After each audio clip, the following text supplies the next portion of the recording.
না, কতদিন জানি মাঝখানে ক্যাপ্টেন ছিলাম না, ওই সময়টা রিল্যাক্স ছিলাম, এনজয় করেছি পুরো সময়টা, ভালো সময় কেটেছে।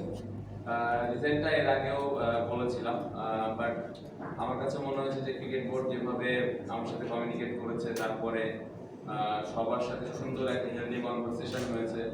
পাশাপাশি একটা সময় যে আমার মনে হয়েছে যে আমি নাজমুল হোসেন শান্ত ইন্ডিভিজুয়াল ব্যক্তির থেকে বাংলাদেশ টিমটা অনেক বড়, এবং আমার চিন্তার থেকে বড় চিন্তা হইল যে আসলে বাংলাদেশ টিমের কি প্রয়োজন, এবং যেখানে বাংলাদেশ ক্রিকেট বোর্ডের এত বড় বড় কর্মকর্তা বা এক্স ক্রিকেটাররা এখন বোর্ডে আছে, তারা যখন একটা পরামর্শ দিচ্ছেন, অবশ্যই এটা টিমের ভালোর জন্য, আমার নিজের ভালোর জন্য। সো ওই কনভারসেশনটাকে আমি পুরোপুরি রেসপেক্ট দিয়েছি, এবং যদি এক কথায় বলি যে আমার কাছে মনে হচ্ছে আমি ইন্ডিভিজুয়াল নাজমুল হোসেন শান্ত থেকে বাংলাদেশ ক্রিকেট দলটা আগে রাখা উচিত। সো আমি দলটাকে আগে রেখে আমি আমার এই ডিসিশন এসেছি। সমস্যার কথা তো আসলে খুব একটা আমি বলেছিলাম না, বাট আমার কাছে মনে হয় যে ক্রিকেট বোর্ড, যেটা আমি বললাম, যে সুন্দর একটা হেলদি কনভারসেশন হয়েছে, যে প্রবলেমগুলো হতে পারে বা যে প্রবলেমগুলো হচ্ছে, ওই জিনিসগুলো কিভাবে আমরা হ্যান্ডেল করতে পারি সবাই মিলে, ওই বিষয়গুলো নিয়ে সবাই আমরা সবার জায়গা থেকে পজিটিভ ছিলাম। এবং আমি আশা করছি যে সামনের দিকে খুব পজিটিভ ওয়েতে এই দলটা আগাবে, এবং আমি বিশ্বাস করি যে ক্রিকেট বোর্ড ওই জায়গায় আমাদের পুরোপুরি সাপোর্ট করবে। না, এটা তো আমার মনে হয়েছিল, এটা মনে হওয়ার পেছনে যথেষ্ট কারণও ছিল, বাট আমি যেটা বললাম একটু আগে, যে ক্রিকেট বোর্ডের সাথে খুব হেলদি একটা কনভারসেশন হয়েছে, খুব ভালো একটা কনভারসেশন হয়েছে, যে কি কি প্রবলেম হতে পারে, এগুলো আমরা কিভাবে সমাধান করতে পারি, এই প্রবলেমগুলোই যেন না হয়। তো সেই বিষয়গুলো নিয়ে আমরা খুবই ক্লিয়ার, এবং আমি একদমই আশাবাদী যে এই ধরনের কোনো প্রবলেম হবে না। যেটা বললাম যে ক্রিকেট বোর্ডের সাথে সুন্দর কমিউনিকেশন হয়েছে আমার। তো এই জিনিসগুলো যদি আসে, তারা পাশে থাকবেন এবং এই প্রবলেমগুলো সলভ করার চেষ্টা করবেন। তার থেকে ইম্পর্টেন্ট হলো যে বাকি যে দুজন ক্যাপ্টেন আছেন, সেই দুজনের সাথে আন্ডারস্ট্যান্ডিং খুবই ভালো। আমরা একসাথে বসেছিলাম, বসে আমরা কমিউনিকেট করেছি যে আসলে আমাদের দলটাকে তিন ফরম্যাটে কিভাবে আমরা আগে নিয়ে যেতে পারি, কি কি জায়গায় আমাদের ইমপ্রুভমেন্টের দরকার আছে। এই কমিউনিকেশনটা আমাদের মধ্যে হয়েছে, এবং আমরা তিনজনই আশাবাদী যে না, এই দলটা কি প্রয়োজন, আমরা ওই দলটাকে ওইভাবে নিয়ে আগে যেতে পারবো। সো এখানে কমিউনিকেশনে কোনো গ্যাপ নেই, এবং আমি যেটা কারণে কনভিন্স যে না, ক্রিকেট বোর্ড আমাকে ওই হেল্পটুকু করবেন, যেটা আমার মাথার মধ্যে ছিল যে হয়তো প্রবলেম হতে পারে বা এটা যৌক্তিক না তিন ফরম্যাটে, যেটা আমি বলেছিলাম। বাট অ্যাজ আই সেড, যে এত বড় বড় ক্রিকেটাররা যখন ওই পরামর্শটা দিয়েছেন, বা ক্রিকেট বোর্ডের এক্স ক্রিকেটাররা যারা এখন আছেন, তারা যখন একটা সাজেশন দেয়, তখন অবশ্যই ভালো চিন্তা করে দেয়। সো ওটার উপরে বিশ্বাস রেখে আমি ফেরত এসেছি, এবং আমার কাছে মনে হয়েছে যে সামনে ভালো কিছু হবে। না, খুবই এক্সাইটেড। আমার মনে হয় যে কালকে ইনশাল্লাহ 99তম হবে। উনি ড্রেসিং রুমে থাকা অলওয়েজ আমাদের জন্য ভালো লাগার বিষয়। কারণ হলো টেস্ট ক্রিকেটটা অবশ্যই আমরা সবসময় এক্সপিরিয়েন্সকে প্রায়োরিটি দিই।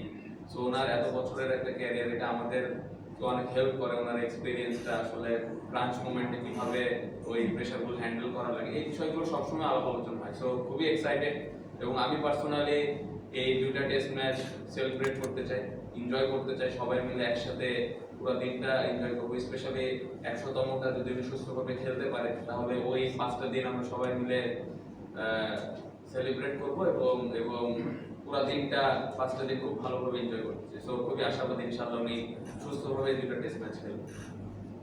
না, এটা তো আসলে টোটালি ওনার পার্সোনাল ডিসিশন, প্রথমে উনি কি চিন্তা করে করেছেন। দ্বিতীয়ত আমি বলবো যে ক্রিকেট বোর্ডের সাথে ওনার কমিউনিকেশন কতটুকু হচ্ছে, এই বিষয়ে আমার আসলে আইডিয়া নেই। সো এটা ক্রিকেট বোর্ড এবং সালাউদ্দিন স্যার নিজে বলতে পারবেন আসলে তাদের কি কনভারসেশন হয়েছে বা কি অবস্থানে আছে। হ্যাঁ, আমার সাথে পার্সোনালি কথা হয়েছে। আমি আশাবাদী যে ক্রিকেট বোর্ড এবং তার মধ্যে ভালো একটা কনভারসেশন হবে ভবিষ্যতে, এটা আমি আশা করি। বাট যতটুকু কাজ করেছি সোফার, অনেক এনজয় করেছে, এবং সব থেকে ইম্পর্টেন্ট বিষয় হলো স্যার প্রত্যেকটা ক্রিকেটারকে চেষ্টা করেন সমানভাবে দেখার, এবং প্রত্যেকটা ক্রিকেটারকে ওইভাবে প্রায়োরিটিটা দেয় যার যে জায়গায় ল্যাকিংস আছে তার ওনার অ্যাবিলিটি অনুযায়ী। বাট এই জায়গায় অনেক সময় দেখা যায় যে একটা গ্যাপ থেকেই যায়, বা বাইরে থেকে অনেক কিছু অনেক মনে হয়, যেটা আমরা নর্মালি শুনতেছি, বাট এর ভেতরে আমি বলবো যে সবকিছু সত্যতা নেই। সো আমরা এজ এ ক্রিকেটার, প্রত্যেকটা ক্রিকেটার হ্যাপি ছিলাম। রিসেন্টলি যতগুলো সিরিজে আমি ছিলাম, এনজয় করেছে, এবং আমি বিলিভ করি যে উনি যতটুকু কাজ করেছেন খুবই ভালো কাজ করেছেন। না, আমাদের তো লম্বা একটা প্ল্যান আছে, পুরো টেস্ট সাইকেলের একটা প্ল্যান আমাদের করা আছে, যে আমরা আসলে কি করতে চাই। যদি আমি এখন বলতে চাই, গত বছর যেরকম রেজাল্ট করেছি তার থেকে হয়তো একটু বেটার করতে চাই, একটু বেশি ম্যাচ জিততে চাই, এটা আলটিমেট গোল। বাট আমরা যেভাবে টেস্ট ক্রিকেট খেলে, আমরা অনেকদিন পর পরে টেস্ট ম্যাচ খেলি।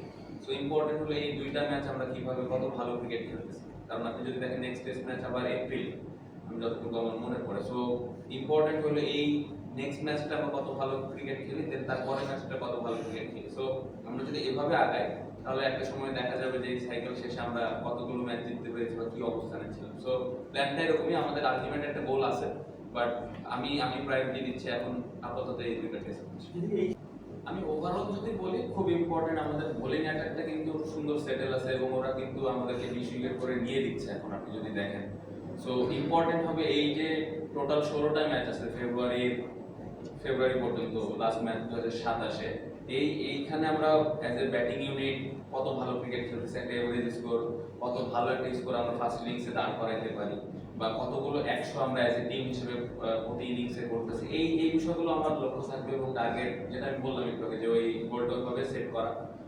বোলিং ওয়াইজ আমি ভালো করছে, বাট স্টিল এই জায়গায় আরো ইমপ্রুভমেন্টের জায়গা আছে। আমি এখন একটু বলে রাখি, আমাদের অস্ট্রেলিয়া এবং সাউথ আফ্রিকা অ্যাওয়ে সিরিজ আছে দুইটা, ওইখানে অনেক চ্যালেঞ্জ থাকবে, এটা আমরা সবাই জানি, বাট ওইখানে আমি আশা করবো যে কিভাবে আমরা ব্যাটসম্যানরা ওখানে বড় রান করতেছি, কিভাবে ওইখানে একটা বড় রান বলতে আমি 100 রানের উপরে ইনিংসের কথা বলতেছি। সো লক্ষ্য এটাই থাকবে।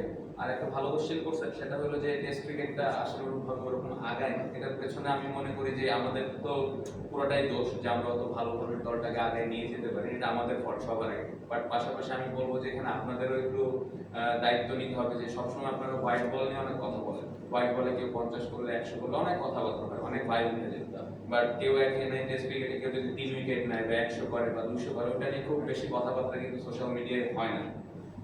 বাট আমার কাছে বিগিন ক্রিকেটার হিসেবে মনে করি আমি যে টেস্ট ক্রিকেট সব থেকে সম্মানের জায়গা এবং আমরা প্লেয়ার হিসেবে সবসময় এই ফরম্যাটটা খেলতে প্রাউড ফিল করি। সো আমি আশা করবো যে আপনারা যেরকম হোয়াইট বলটারে যেভাবে একটা ভাইব ক্রিয়েট করেন বা যেভাবে প্লেয়ারদের উপরের দিকে নিয়ে যান, আমি আশা করবো যে এই ফরম্যাটে প্লেয়ারদেরকে নিয়ে একটু আলোচনা বেশি হবে বা আরেকটু ওপরের দিকে নিয়ে যাওয়া, এই জিনিসগুলো যদি হয় আস্তে আস্তে আমাদের পাশাপাশি আপনারা যদি এই হেল্পটুকু করেন, তাহলে টেস্ট ক্রিকেটটা আমার মনে হয় সামনের দিকে আগাবে এবং সাধারণ মানুষের কাছে ওই মেসেজটা পৌঁছাবে যে আসলে টেস্ট ক্রিকেটের গুরুত্বটা কত। সো এতটুকু তো আমি আশা করতেই পারি। না, আপনি যদি টেস্ট টিমটা দেখেন মোটামুটি সেটেল আছে, দু একটা প্লেয়ার ছাড়া পেস বোলারদের তো আমরা রোটেশন করে করে খেলাই। তো এই টিমটাতে ম্যাক্সিমাম ক্রিকেটাররা কিন্তু আছে, আলাদা বাড়তি কোনো প্ল্যান নেই। অবশ্যই যদি এই সিরিজটা আমরা ভালোভাবে খেলতে পারি তাহলে এটা আমাদের বাড়তি একটা কনফিডেন্স দিবে। বাট হ্যাঁ, টেস্ট ক্রিকেট অলওয়েজ চ্যালেঞ্জ থাকে কিন্তু, সো ওই টিমকে ছোট করে দেখার কোনো সুযোগ নেই, আমাদের সেরাটা দিয়ে আমাদের খেলা লাগে। সো আমি আশা করবো যে আমাদের প্লেয়ারগুলো সবাই ভালোভাবে খেলতে পারবে। একটা ইনস্ট্রাকশন তো দেওয়া হয়েছে টিমের পক্ষ থেকে গ্রাউন্ডসম্যানকে, আশা করবো যে আমি আশা করি যে উইকেটটা ভালো হবে, স্পোর্টিং উইকেটই আমি আশা করছি। বাট অলওয়েজ সবসময় সারপ্রাইজ হয়ে ওই পার্টিকুলার উইকেটে কি বিহেভ করতেছে, ওয়েদার কন্ডিশন অনেক কিছু ম্যাটার করে। বাট অ্যাজ এ ক্যাপ্টেন হিসেবে আমি আশা করবো যে উইকেটটা স্পোর্টিং হবে, ভালো উইকেটই হবে, ব্যাটসম্যানরা বড় রান করার একটা সুযোগ থাকবে যদি যে ইনস্ট্রাকশন আমরা গ্রাউন্ডসম্যানকে দিয়েছি ওই অনুযায়ী